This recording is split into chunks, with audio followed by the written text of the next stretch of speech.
पाक सामन्याकडे युद्ध म्हणून पहा, सामना खेळला नाही तर मोदी घाबरले असा समज होईल।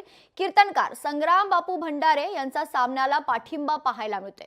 महत्त्वाची बातमी समोर येते, भारत आणि पाक यांच्यातील जो सामना आहे, भारत आणि पाकिस्तान या सामन्याकडे युद्ध म्हणून पहा, सामना खेळला नाही तर मोदी घाबरले असा समज होईल। कीर्तनकार संग्राम बापू भंडारे यांचा सामन्याला पाठिंबा पाहायला मिळतोय। शेकडो आतंकवादी ठोकल्यानंतर सुद्धा पाकिस्तान आपल्या सोबत क्रिकेटचा सामना खेळायला तयार आहे। आपण का मागे सरायचं? ते बॉल घेऊन येत असले ना, आपण बॅट घेऊन तयार राहिलं पाहिजे। आपण जर त्यांच्या सोबत क्रिकेटचा सामना नाही खेळलो तर पाकिस्तानमध्ये बॅनर लागतील, भारतात पण काही ठिकाणी लागतील की मोदीजी पाकिस्तानला घाबरले, भारत पाकिस्तानला घाबरला। आपण घाबरणार आहे?